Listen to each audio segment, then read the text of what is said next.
Hi, welcome to what hopefully is going to be a series each week during Lent of members of the congregation of St Magnus Cathedral presenting you with a series of recipes. We are keen that in making these recipes and dishes that we use as many organic, local or indeed fairly traded ingredients. So tonight the dish I'm going to be making is going to be started off with some organic extra virgin olive oil from the Zaytoun company in Palestine, and we have the rice I'm going to be using is the Kilombero white rice from Malawi, smallholder grown. We've got organic coconut milk, so you get the picture. This is a recipe that is taken from the inestimable Anjum Anand, and she calls it a Maharashtrian one pot rice. First thing that we do is we put into a largish saucepan 1.5 tablespoons of oil. Obviously we're using olive oil, as I said, but you can use any vegetable oil. That's about 1.5. And we put that on, and the first thing that we do once we allow it to heat a wee bit is we're going to put in the mustard seeds and the cumin seeds and just allow them to heat up until they pop. What we are going to do is I'm very keen and enjoy cooking with fish, principally because it's quite simple if you care to do it that way. So I'm going to be using cod caught in the North Sea and bought locally, so not too many sea miles hopefully from the cod. And I'm going to cook it, I'm going to poach it in coconut milk and garam masala, ginger paste with some garlic in it, and just lightly poach it and really just add it to the maiden dish, which is the vegetarian one pot rice dish. Oil. So in goes the cumin seeds and the mustard seeds, and we just give that a wee check all the dishes, just allow that to heat up, and when the first one pops the lid will go on.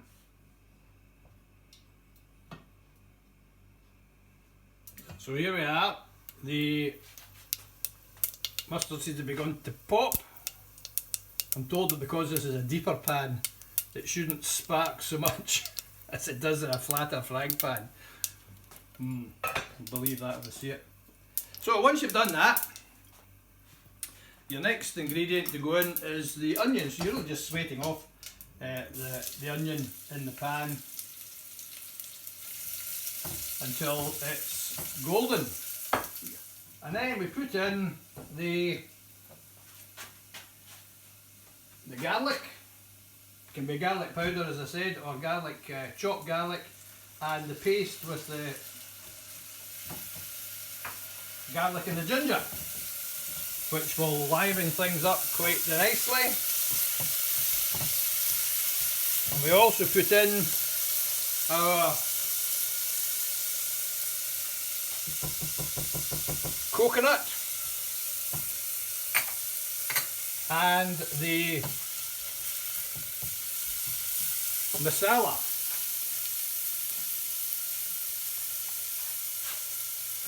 Let's even remember how much of that was in.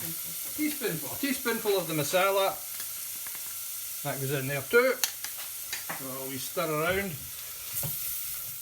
So there we are, it's coming along, and this takes a couple of minutes until it comes to a golden brown colour and some of the liquid has been cooked off.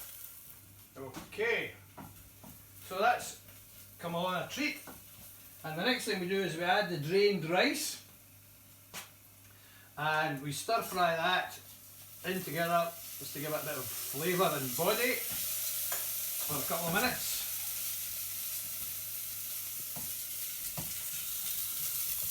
And then this will be joined by the vegetables and the nuts and the 400 mils of water, by which I mean the 200 mils because I was counting for 4 there.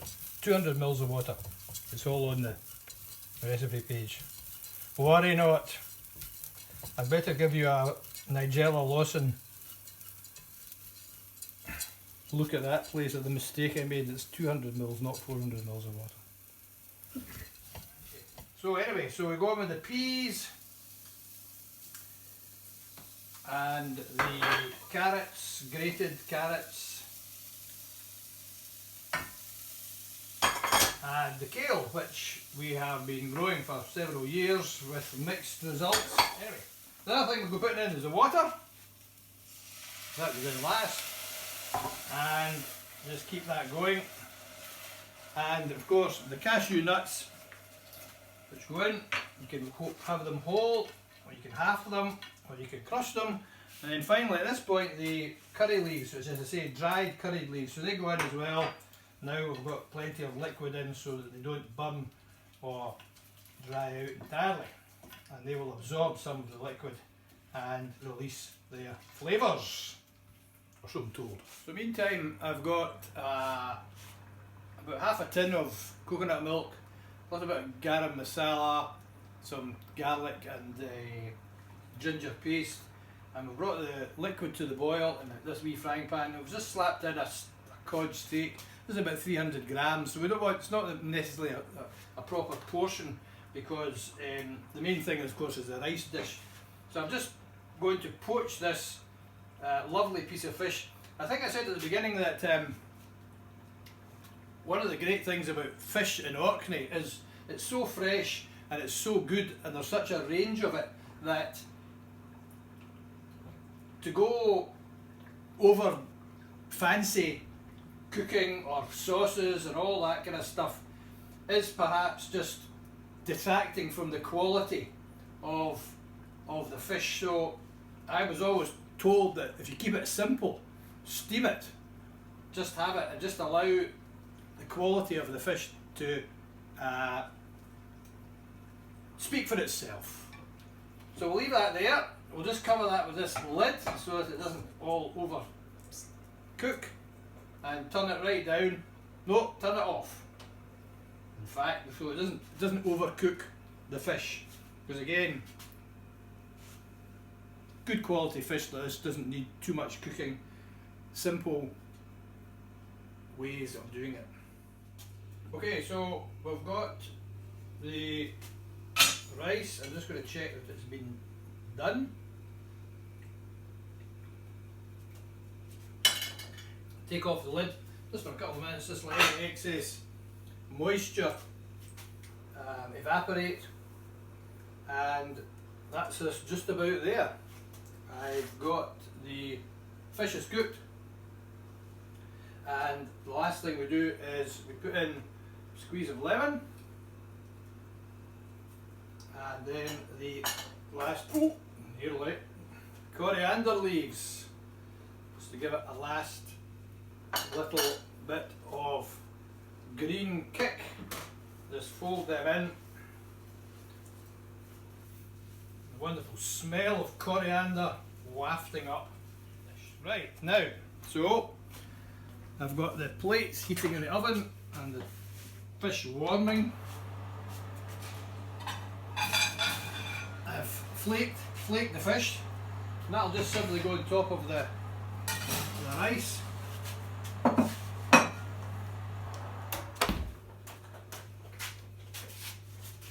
And keep the oven gloves handy.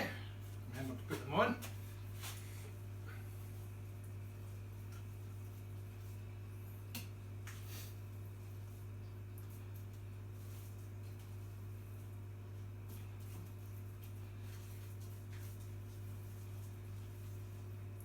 And of course the great thing about a one pot dish is there's not much clearing up, which the other days of the week, other than the days I do the fish dish, is my main job here in the kitchen. So you're on to a winner with that.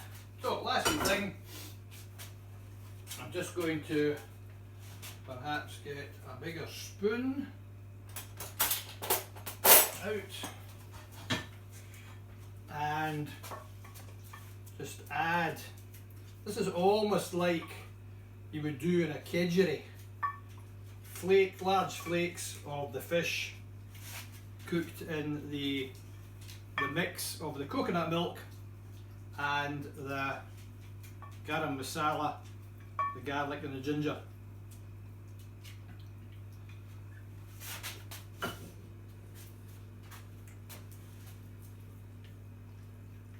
run that over the top.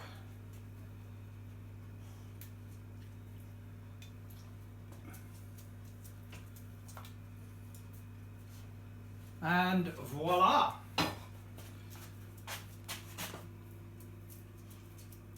Anjum's Maharashtrian one-pot rice dish with a twist of poached cod. And that's me able now to get back to the day job. Enjoy!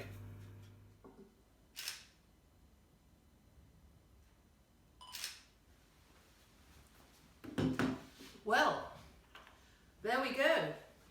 I bet you didn't expect to see Fraser's dish finishing up looking like this. I think he did a fantastic job introducing the St Magnus Lenten recipe series. My name's Rosemary Moon. When I worked, I was a cookery writer and demonstrator, and so I'm going to be involved in putting this whole series of recipes together. And honestly, Fraser just jumped straight in with his demonstration. Please don't feel that if the email from me arrives on your on your desk saying please get involved, that you've got to come up with the goods like he did, but more of that later. So I cooked Fraser's dish and it was absolutely delicious. It comes from one of a new generation of Indian cooks who are trying to present their food as a lighter, healthier option, because as you know, so often when you go to the Indian restaurant, there's pools of ghee around everything. And I thought it was delicious, and the real star turn was adding the lemon juice at the last moment, which brought the whole thing to life. I really enjoyed it. I used different vegetables, and you can find out all about that on the recipe sheet.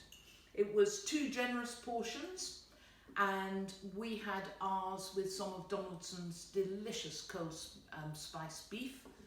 But it would have stood up as a dish just by itself, or indeed to have it with dal. But as we think about how we can eat more in tune with the demands of our world in terms of sustainability, one of the big issues, of course, is food waste. And before you get to food waste, there is leftovers.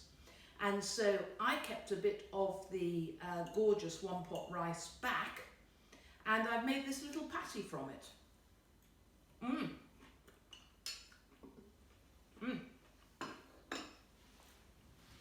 Delicious.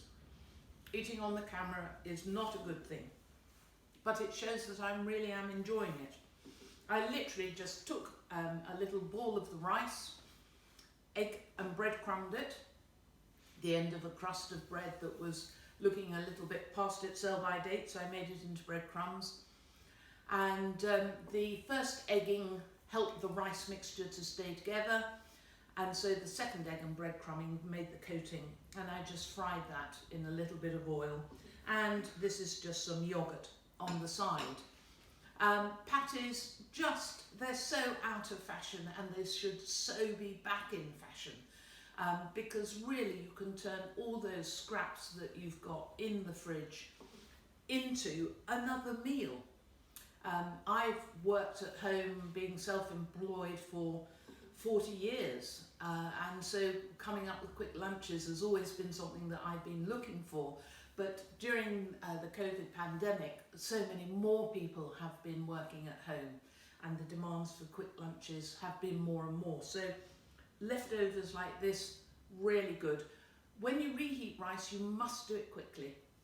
So if you've got a microwave, you can do it like that. I could have made the patty and baked it in the oven, and that would have been just as good. So I hope you've enjoyed our first recipe for Lent.